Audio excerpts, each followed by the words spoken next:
at a similar age, and Mary had recognised the signs well before anyone else. She had been 19 when her mother died, a year younger than her own daughter Sophie was now, but somehow she felt Sophie was younger than her remembered self. Brought up in a house where love flourished, Sophie seemed to her mother ill-prepared for the chilly winds of the outside world. Even as she was thinking these thoughts, the sound of the piano drifted up the stairs from the drawing room below. Sophie practising as she did every afternoon.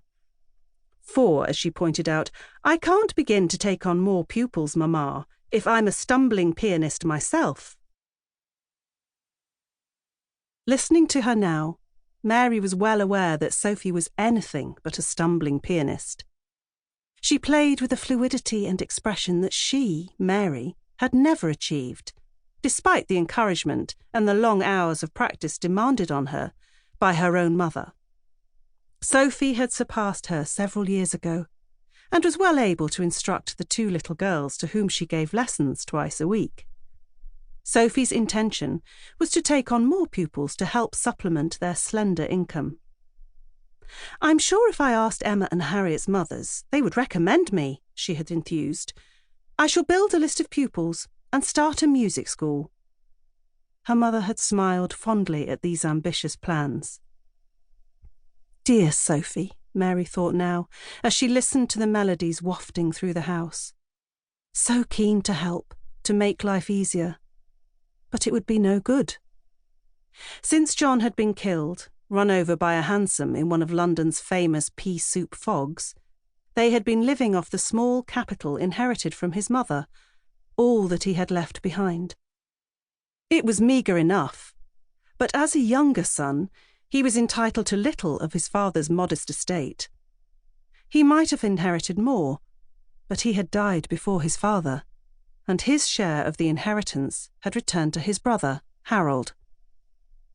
With only a small annuity, a legacy from Mary's mother, and without John's regular income from his work in the city, Mary and Sophie had been left in decidedly straitened circumstances. The annuity paid the rent, but Mary knew that it would cease with her death. When she died, Sophie would have only the last of the dwindling capital to live on. When that had gone, she would have to go out and make her own way in the world.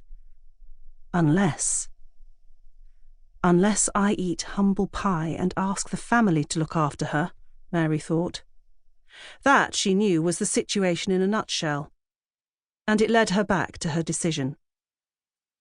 Reluctantly, she again turned her attention to the paper in front of her, and, picking up her pen, began to write.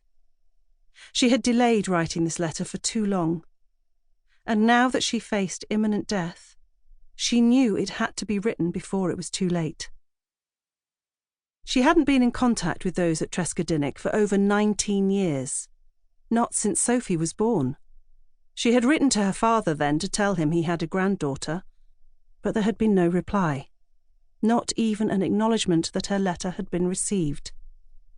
Now, though, she must either leave Sophie almost destitute, or she must swallow her pride and beg the family to provide for her.